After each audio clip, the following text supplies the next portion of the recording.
नमस्कार। 2030 का भारत देख रहे हैं आप, और 2030 का भारत जैसे नाम से ही साफ जाहिर होता है कि हम उस भारत की बात कर रहे हैं जो 2030 से मिलता जुलता है, यानी कि 2030 में भारत देश कैसा होगा। भारत देश को कुछ लक्ष्य मिले हैं, सतत विकास लक्ष्य, जिसमें से तीन खास लक्ष्यों पर हम बात करते हैं हमारे इस कार्यक्रम में: गरीबी, भुखमरी और शिक्षा। और इन तीनों ही लक्ष्यों पर हम आए दिन अलग अलग चेहरों से बात करते रहते हैं, और आज जो चेहरा हमारे साथ मौजूद है उनके बारे में बताना चाहूंगी कि बहुजन समाज पार्टी की एक प्रभावी आवाज है। हमारे साथ उत्तर प्रदेश से बहुजन समाज पार्टी के मुख्य प्रवक्ता फैजान खान जी जुड़े हुए हैं, जिनसे हम चर्चा करेंगे। सबसे पहले तो सर आपका बहुत बहुत स्वागत है। तो जिस तरह से सर हम 2030 के भारत की बात कर रहे हैं, एक सपना लेके चल रहे हैं 2030 के भारत का, और उम्मीद लगाई जा रही है कि शायद जो लक्ष्य मिले हैं भारत देश को वो हासिल कर लिए जाए। गरीबी शून्य हो जाए, शिक्षा का स्तर बेहतर हो देश में, और जो भुखमरी है वो भी खत्म हो। लेकिन एक बड़ा सवाल उठता है कि क्या सच में भारत देश ये लक्ष्य हासिल कर पाएगा या नहीं। मैं आपसे जानना चाहती हूँ कि आप 2030 के भारत को किस नजर से देखते हैं। आपके नजर में 2030 का भारत जो होगा वो किस तरह का होगा, अगर हम आज की मौजूदा स्थिति को देखकर बात करें तो। देखिए, जब से भारतीय जनता पार्टी सरकार में आई है, नो डाउट ये बात तो सच है कि वर्किंग और प्रोसेस जिस हिसाब से वो अपने लगा रहे हैं, अनुमान जिस हिसाब से कर रहे हैं, पर ये भी एक बात सत्य है कि जुमलेबाजी से 2030 का भारत नहीं बन पाए। अगर उसको हम फील्ड में नहीं लेके आए, प्रैक्टिकल स्वरूप नहीं दे पाएंगे, तो जाहिर सी बात है वो अचीव हम नहीं कर पाएंगे जो गोल हमने भारत देश को 2030 के लिए फिट किया है।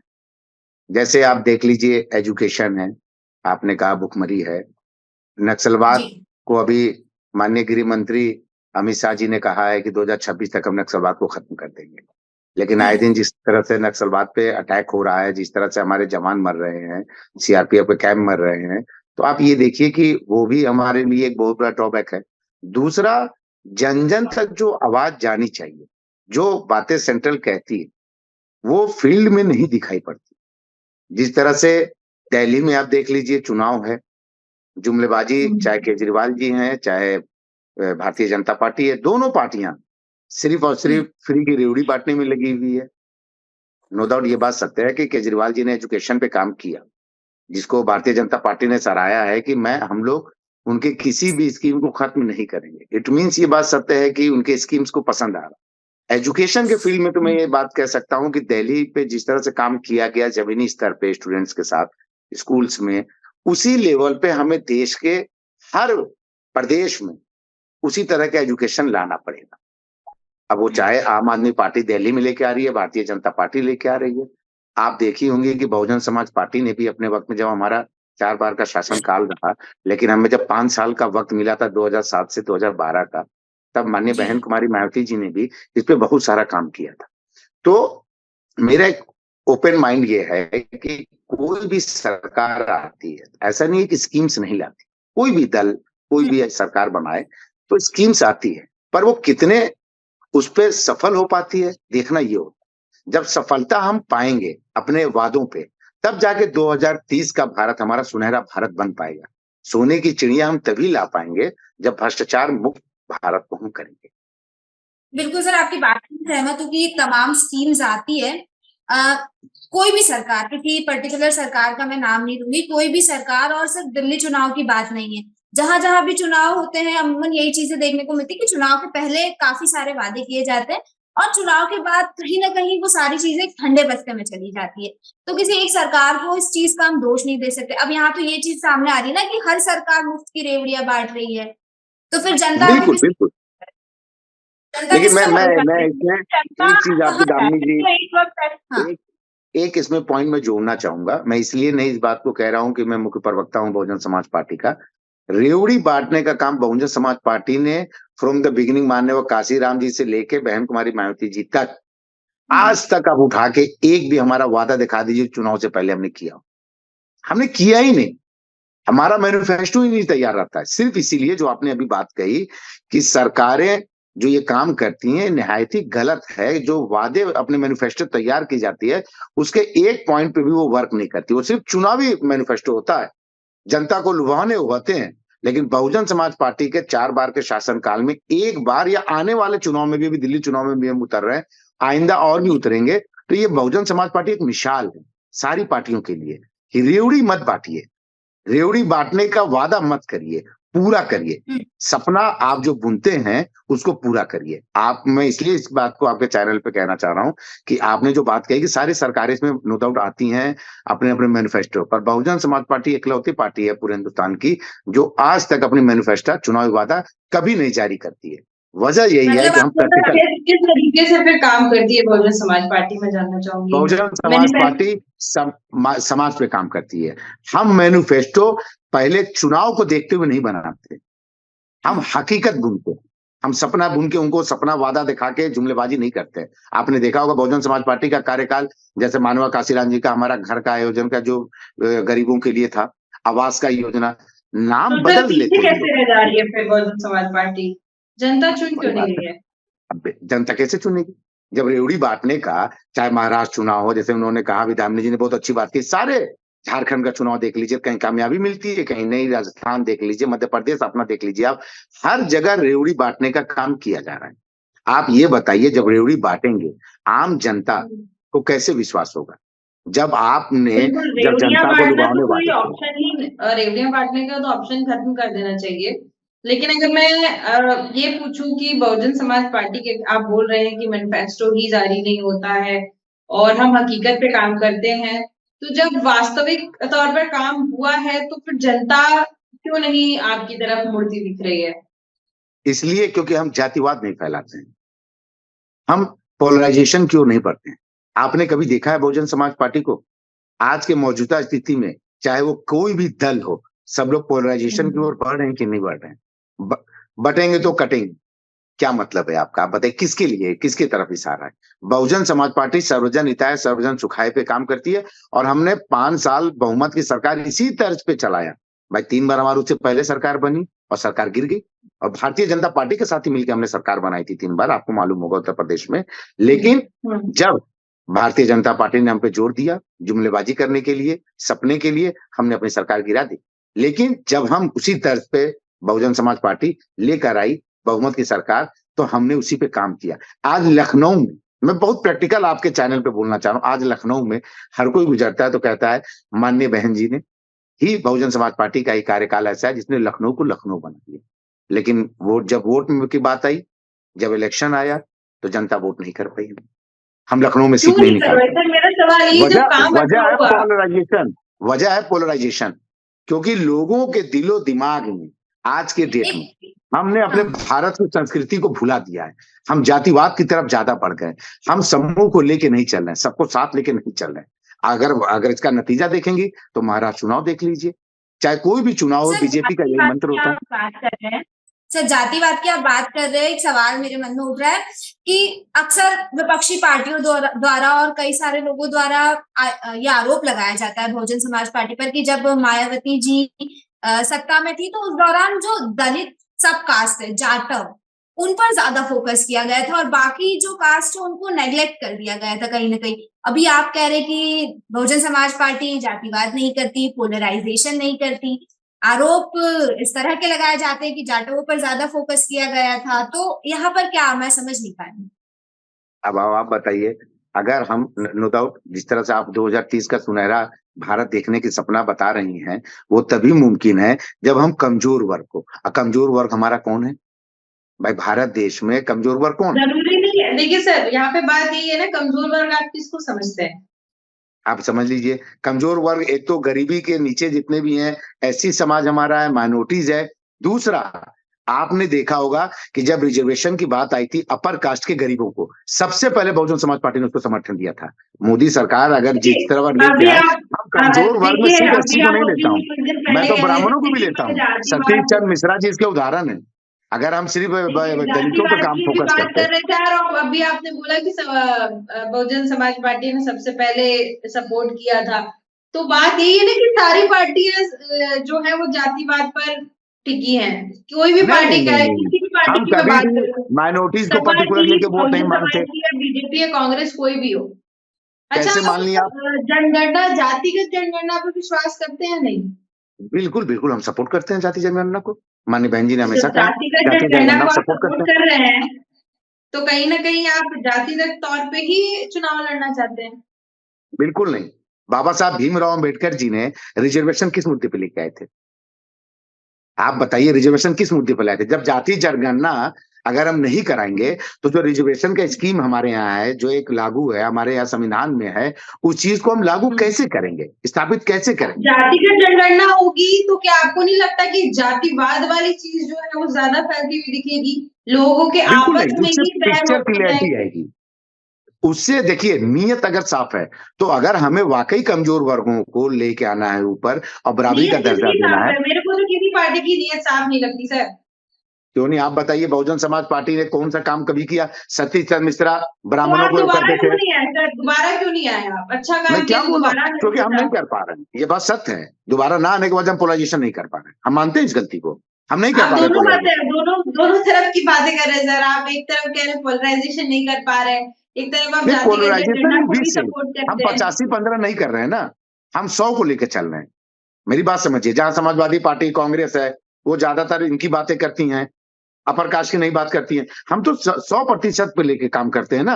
हम 85-15 कास्ट बातें की नहीं तो करते, हम बात ही नहीं करना 50-15 नहीं चाहिए। करते। सीधे साथ पॉलिटिकल पार्टीज को सीधे डेवलपमेंट की बात करनी चाहिए सर, सीधे डेवलपमेंट की। एग्ज़ैक्टली, तो एग्ज़ैक्टली। आप सर बिल्कुल आप खुद प्रवक्ता हैं, आप खुद इस चीज़ को हाँ, समझते हैं कि डेवलपमेंट पर ही फ़ोकस होना चाहिए। जाति वाली चीज़ आ कहाँ से जाती है? फ़ोकस नहीं, फिर आपने कहा फ़ोकस। सिर्फ़ फ़ोकस नहीं होना चाहिए, काम होना चाहिए, जिस पे हमने डेवलपमेंट पे काम काम किया। कहाँ करते हैं? बहुजन जनता को समाज पार्टी ने बेवकूफ काम किया, हमारे जैसे लोग लेकिन लोगों के बेवकूफ दिलों बनते में हैं ना। पोलराइज़ेशन लाके उस काम को, विकास को पीछे कर दिया गया और जातिवाद को आगे देखिए, कर दिया आजकल गया। का युवा पढ़ा लिखा है सर देखिए, पोलराइज़ेशन कोई भी पार्टी करती रहे, युवा आजकल का बहुत पढ़ा लिखा है, बहुत अच्छे से समझ रहा है कि सिर्फ़ अपने हित के लिए पॉलिटिकल पार्टीज़ ये सारी चीज़ें कर रही हैं। अगर ये युवा बात जो है सच वो है, समझ तो रहा है। आज युवा सबसे ज़्यादा बेरोज़गार है। यहाँ पे युवा भड़काने सबसे वाला ज़्यादा काम बेरोज़गार है कि नहीं है, ये बताइए? युवा बेरोज़गारी का बेरोज़गार है कि क्यों नहीं नहीं है? काम हो रहा है? एज़ एन ऑपोज़िशन पार्टी देखिए मैं यहाँ पर हुँ। आपसे सवाल थोड़ा कड़वा है लेकिन पूछूँगी। नहीं, नहीं, बिल्कुल, बिल्कुल कड़वा सर पूछिए। एज़ एन ऑपोज़िशन आपने बेरोज़गारी के लिए वहाँ पर क्या किया? देखिए, जो पार्टी रूल कर रही है वो कुछ नहीं कर रही है, कुछ भी नहीं कर रही है। वोट पाके चुपचाप बैठी हुई है। लेकिन एज़ एन ऑपोज़िशन आपने क्या किया? एज़ ए अपोज़िशन देखिए, हुँ। इसी बात पे हमारे ऊपर आरोप लगता है कि हम बीजेपी की बी टीम, जिसको जो दिल में आता है अपने हिसाब से सेट करके नैरेटिव हमें बोल देती है। हम नहीं, जब नहीं, डेवलपमेंट नैरेटिव होता तो है, देखिए मेरी सर बात मैं समझिए आपको मैम। पहले ही क्लियर बोल दिया कि रूलिंग पार्टी जो है वो बिल्कुल काम नहीं कर रही है। मैंने पहले ही बोला। नहीं, नहीं, नहीं, मैं क्या हुँ, बोलना चाह रहा हूँ समझिए। जब रूलिंग हुँ, पार्टी सही काम करती है, हम उसका हुँ। साथ देते हैं। अपोज़िशन डज़न्ट मीन कि हम सरकार की हर नीति को गलत कहें। ये भी एक गलत तरीका है। लोकतंत्र में ऐसा कहीं नहीं कि अपोज़िशन का मतलब है कि अगर सरकार कोई सही कदम भी उठाए, तो हम उसके अगेंस्ट में खड़े हो जाएँ। हर बात पे उसको नहीं, क्रिटिसाइज़ नहीं, करें। मैं ये बोल हम रही हूँ, इसीलिए जो मेरा विकास का सवाल कार्य आपसे होता है, ये है सर, उसपे साथ देते हैं। जिस पे मैं अपोज़िशन आपसे ये कहता है कि सवाल बीजेपी की पूछ बी रही टीम। हूँ सर, मैं आपसे ये सवाल पूछ रही हूँ। आपने कहा कि युवा सबसे ज़्यादा बेरोज़गार है, जी। ठीक है? सबसे ज़्यादा बेरोज़गार है। आपको पता है कि युवा सबसे ज़्यादा बेरोज़गार है, ठीक है? सरकार यहाँ जी। पर कुछ देती नज़र नहीं आ रही है, ठीक है? तो ऑपोज़िशन में क्या कर्तव्य बनता है युवाओं भाई के लिए? अपोज़िशन तो बाबा साहब ने जो दिया कि जब तक कि हम नहीं बनाएँगे, जब तक सरकार में नहीं आएँगे, जब हम 2007 से 2012 में थे, तो आपने देखा होगा गन्ना किसानों का मूलधन जो होता है, सबसे ज़्यादा हुँ, हमारे यहाँ पेमेंट हुआ और सबसे ज़्यादा रेट भी हमने दिया। उसके बाद की सरकार 2007 से 12 वाली नहीं टच कर पा रही है, आज तक। मैं इसलिए तो कह रहा हूँ कि 2007 से मैं बड़ी 2012 में जो गन्ना का मूल्य हमने निर्धारित किया था, वो अब की हुँ। सरकार अप टू डेट जबकि 8वां वेतन की सिफारिश हो गई है, तब नहीं दे पा रही है। ये देखिए, होता है आप तो काम। प्रवक्ता हैं सर, अपनी पार्टी की तारीफ़ करेंगे। आपका तो मैंने क्या कहा? बिल्कुल करेंगे, मैंने ये आपके भी पास कहा तो कि पूरी रिसर्च रखी होगी सर आपके पास। वो तो मुझे पता मैंने है क्या वहाँ हम कहा लोग कि बीजेपी जो सही नहीं, काम नहीं। करेगी, आप कांग्रेस जो सही काम करेगी, हम उसका साथ देंगे। लेकिन हाँ, बीजेपी का सही काम में हम साथ देते हैं, तो कांग्रेस समाजवादी पार्टी कहती है बीजेपी की बी टीम है। हम तो नहीं, ओपन नहीं, नहीं। बोलते हैं, जो सही काम और करेगा हम उसके साथ खड़े रहेंगे। काम नहीं करती तो आप उनका अपोज़ नहीं करते? लोग करते हैं, जब जैसे हम सेंट्रल में नहीं है, भाई सेंट्रल में चाहे कांग्रेस की सरकार थी, हमारी नीयत देखिए और नीति देखिए और नीति हमारी बदलती नहीं है। जब कांग्रेस सेंट्रल में हुँ। थी, जो भी फॉरेन अफेयर्स का डिसीजन वो लेती थी, हम उसका साथ देते थे। उसी तर्ज पे आज बीजेपी की सरकार है सेंटर में, बीजेपी फॉरेन अफेयर्स पे जो भी कदम उठाती है, हम उसका पार्लियामेंट से लेकर जमीन तक बहन कुमारी मायावती जी उसका साथ देती हैं। और जैसे ही हम साथ देते हैं, तुरंत ये बात निकल के आ जाती है कि ये तो बी टीम है। जब विकास चलिए बीजेपी देखिए, सही ये तो करती है आपसी कोई आप काम, लोग का हम झगड़ा उसका है, साथ देते हैं। आपसी पॉलिटिकल हमें पार्टीज आपसी का झगड़े झगड़ा से है। मतलब आम नहीं, हमें आदमी इस चीज भारत को को कैसे नहीं विकास की ओर समझ ले पाए? जाना है, नहीं हमें नहीं, ये भारत को आम विकास आदमी की ओर ले इस जाना चीज से परे है, इस चीज से परे है। आम आदमी को सिर्फ डेवलपमेंट चाहिए, सिर्फ डेवलपमेंट चाहिए। अगर बेरोजगारी है तो रोजगार चाहिए, अगर अशिक्षा है तो शिक्षा चाहिए, और अगर गरीबी है तो गरीबी मुक्त है। भारत बिल्कुल। चाहिए। मेरा आपसे सवाल ये है सर कि शिक्षा के क्षेत्र की अगर मैं बात करूं यहाँ पर, और उत्तर प्रदेश की मौजूदा स्थिति देखूं, तो शिक्षा कहीं ना कहीं अगर मैं देखूं कमजोर है।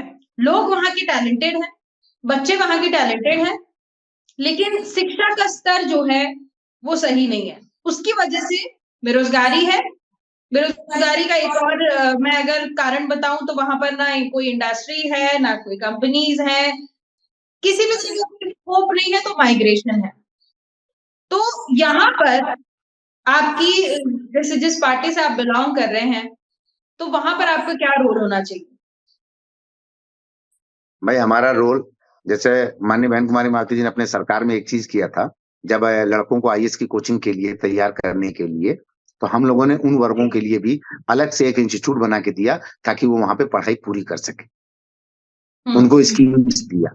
तो आपने एक बात कही, उत्तर प्रदेश में जैसे टैलेंटेड बच्चे हैं लेकिन शिक्षा का स्तर कमजोर है, उससे भी ज्यादा जी टैलेंटेड बच्चे जो है बिहार में हैं, और वहां शिक्षा का बिल्कुल, स्थिति और भी ज्यादा कमजोर है, लेकिन वहां के बिल्कुल लड़के सही सबसे बात ज्यादा आप है। मैं देखेंगे हुआ बिहार का करता नाम ही था ना गाइड भूलती, से। अक्सर मैं बिहार यूपी को एक उसी में रखती हूँ, क्योंकि माइग्रेशन सबसे ज्यादा वहीं से हो रहा है। Exactly exactly. क्योंकि शिक्षा का स्तर यहाँ पे नहीं है। शिक्षा का स्तर तभी हो पाएगा जब हम लार्जर स्केल पे उस पर वर्क करेंगे। अगर हम हिंदू मुस्लिम से हट कर आएंगे तभी जाके शिक्षा पे जोर दे पाएंगे। मैंने क्या कहा, हम अपोजिशन में हैं, दिल्ली में भी चुनाव लड़ रहे हैं, लेकिन मैं तब भी केजरीवाल के स्कूल और शिक्षा नीति को सही ठहरा रहा हूँ। क्यों? क्योंकि उन्होंने वाकई जमीनी स्तर पर डेवलपमेंट किया। अलग बात है कि वो आम आदमी पार्टी है, मुझे एज ए प्रवक्ता नहीं तारीफ करना चाहिए कि हमारा चुनाव है दिल्ली में, हमें अगेंस्ट बोलना चाहिए। मैं क्या कहना चाह रहा हूँ, मैं इसीलिए कह रहा हूँ, हम युवा पीढ़ी के हैं, प्रवक्ता बनाया माननीय बहन जी ने इसीलिए बनाया कि युवा पीढ़ी के दुख दर्द को हम समझ सकते हैं। इसलिए जो भी सरकार अगर नियत और नीति सही करती है तो बिना डर बिना हिचक में उसकी तारीफ करता हूँ। क्यों? क्योंकि उससे बच्चों को, हमारे हमारे शिक्षा को आगे मिलता है, और जब शिक्षा और हमारे युवा पीढ़ी मजबूत होंगे तभी देश मजबूत होगा। हम क्रिटिसिज्म राजनीति को लेकर नहीं करते हैं, मैं यही आपको समझाना चाह रहा हूँ। आम आदमी पार्टी, अब आप मानिए इस चैनल पे भी कि वाकई शिक्षा के स्तर को दिल्ली में उसने बेहतर किया। मैं तो चाहता हूं उसी स्तर पे हर स्टेट में काम होना चाहिए। पॉलिटिक्स अपनी जगह पे है, लेकिन युवा की शिक्षा अपनी जगह पे है। अगर युवा को हम खड़ा करेंगे, मजबूत बनाएंगे, तभी देश मजबूत होगा। 2030 का भविष्य तभी आएगा, सपना हमारा पूरा होगा जब युवा हमारे लायक बनेंगे, रोजगार उन्हें मिलेगा, वो मजबूत बनेंगे और टैलेंट का सही इस्तेमाल हम कर सकेंगे। अगर हम अपने बिल्कुल सर। युवाओं को राइट, दंगा और यही सब दे के रहेंगे, मंदिर मस्जिद देते रहेंगे, तो ये बताइए कब हमारा शिक्षा कब मजबूत होगा, स्तर कब आगे बढ़ेगा? जी, बिल्कुल। तो ये पॉलिटिकल पार्टीज को आपस में समझना चाहिए, क्योंकि आम आदमी तो ये सब नहीं करता। आम आदमी तो बिल्कुल ये सब नहीं करता। बिल्कुल। जी दामिनी बोलिए। तो क्योंकि समय की हमारे पास एक सीमा है, एक आखिरी सवाल आपसे करना चाहूंगी। 2030 के भारत के जो लक्ष्य को हासिल करने में, कहते हैं ना कि कोई भी चीज जब हम करने निकलते हैं तो बीच में काफी सारी समस्याएं आती है। तो मैं आपसे ये जानना चाहूंगी कि जो लक्ष्य एक मिला है भारत देश को, इसको हासिल करने में सबसे बड़ी समस्या आपके नजर में क्या है? और अगर बहुजन समाज पार्टी को मौका मिलता है, मायावती जी को मौका मिलता है, तो बहुजन समाज पार्टी इस दिशा में किस तरह से काम करेगी?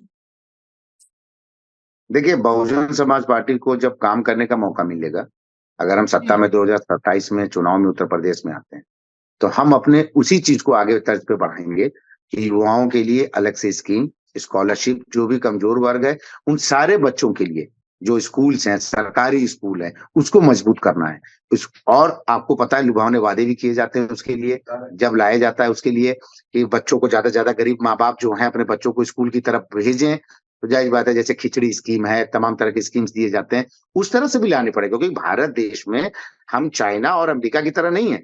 हमारे बच्चे, बहुत सारे युवा पढ़ते हैं, गरीब अपने बच्चों को लेबर में, आप देखेंगे चाइल्ड लेबर हमारे यहाँ क्यों इतना ज्यादा है? क्यों? क्योंकि माँ बाप बच्चों को स्कूल ना भेज के काम पर लगा देते हैं कि 2 रुपए की आमदनी। तो हमें पूरे सिस्टम को उस हिसाब से लेके चलना होगा, स्कीम्स देने होंगे, युवा पीढ़ी के लिए अच्छा शिक्षा देना होगा, और शिक्षा जब अच्छा होगा तो रोजगार वो अपने आप पा जाएंगे। लेकिन रिजर्वेशन को भी एक जनगणना जो उन्होंने कहा, ये भी मद्देनजर रखना होगा, क्योंकि अगर प्राइवेटाइजेशन की तरफ हम बढ़ेंगे तो रिजर्वेशन का तो, संविधान का तो मूल ही खत्म हो गया ना हमारा। जब हम प्राइवेटाइजेशन की तरफ बढ़ जाएंगे, हर रेलवे से लेके जिस तरह से स्कीम चल रही है, तो उस तरह से तो रिजर्वेशन ही खत्म हो जाएगा हमारा। प्राइवेट कंपनीज में तो है ही नहीं, प्राइवेट कंपनी देती ही नहीं है। और उच्च संस्थानों में भी हमें रिजर्वेशन के तहत उन टैलेंटेड बच्चों को खोज के निकालना पड़ेगा, चाहे खेलकूद का माध्यम हो, चाहे शिक्षा हो। जी, रिजर्वेशन बहुत इम्पोर्टेंट है, आपका ये कहना है? नहीं, रिजर्वेशन इसलिए इम्पोर्टेंट है क्योंकि वो हमारे संविधान में दिया गया है। उसके लिए स्ट्रक्चर कमेटी की रिपोर्ट को आप क्या कहेंगे? आप बताइए क्या? देखिए, मैं आपको बता रही हूँ, जैसे चैनल पे बैठी हैं, आप ही लोगों के लिए स्ट्रक्चर कमेटी की रिपोर्ट आई थी, लेकिन उस पर काम किसी ने नहीं किया। आपको एक चीज बताना चाहती हूँ सर, देखिए रिजर्वेशन बिल्कुल पॉलिटिकल पार्टीज इस पे जोर दे रही हैं, लेकिन कहीं ना कहीं अगर आप एक इसका पहलू देखें तो इससे बहुत बड़ा नुकसान होगा भारत देश को। ऑलरेडी इतना पोलराइजेशन किया गया है। आप बाबा साहब को इसका मतलब गलत साबित कर रही हैं, हमारे संविधान को गलत कर रही हैं। पोलराइजेशन इतनी हो चुकी है, ऑलरेडी लोग एक दूसरे के जाति के प्रति, एक दूसरे के धर्म के प्रति भड़काया जा रहा है।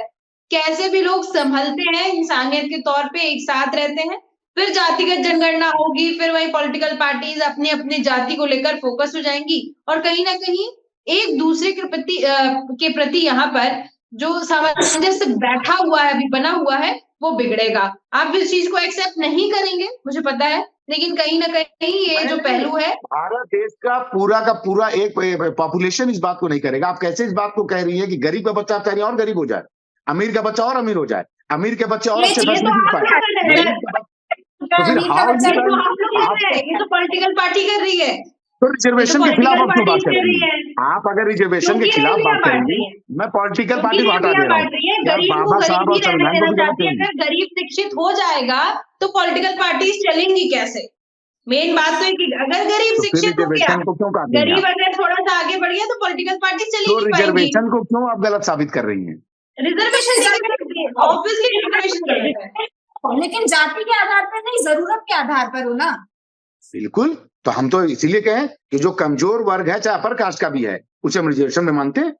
बहुजन समाज पार्टी का क्लियर फंडा है, हम उसे भी रिजर्वेशन मांगते हैं और मांगे हैं और सपोर्ट किए हैं। ऐसा नहीं है कि अपर कास्ट के बच्चे गरीब हैं तो उसका रिजर्वेशन ना पाए। हमने कभी ये बात नहीं कहा, बहुजन समाज पार्टी कभी ये बात नहीं कही। हम तो गरीब बच्चे जो अपर कास्ट के भी हैं, हम तो उनको भी रिजर्वेशन के लिए सपोर्ट किए हैं। आप हमारा इतिहास देख लीजिए, आप हमारा देख लीजिए, मोदी जी जब इनकम के बेसिस पे, लाइवलीहुड के बेसिस पे अगर जनगणना होती है तो ज्यादा फायदेमंद होगा, रादर देन अगर हम जाति को बीच में लाते। अब आपने सही कहा। देखिए, नीयत साफ होनी चाहिए, क्यों हम करा रहे हैं जनगणना? साफ होती सर तो आज भारत देश की स्थिति जो बनी हुई है, बस वही बात है ना, नीयत साफ होती अगर तो भारत देश की स्थिति जो बनी हुई है वो नहीं होती। नीयत साफ नहीं, इसलिए लोगों को विश्वास नहीं। इसीलिए आपके टॉपिक पे मैं यही कह रहा हूं कि 2030 का सुनहरा भारत तभी मुमकिन है जब नीयत साफ। बिल्कुल, सिंपल सी बात। मैं यही बात आप लोगों के चैनल पे फाइनल यही देना चाहता हूं, 2030 का भारत तभी सुनहरा हो सकता है जब हमारी नीति और नीयत दोनों साफ। बिल्कुल सर, आपने सही कहा, और यही उम्मीद करूंगी, यही कहना भी चाहूंगी कि चाहे सत्ता में कोई भी पार्टी रहे, साफ नियत से और एक सही नीति के साथ काम करे तो जाहिर तौर पर 2030 के भारत के सपने को हम साकार कर पाएंगे। आपका बहुत बहुत धन्यवाद, आप हमारे साथ जुड़े। Thank you sir, thank you so much.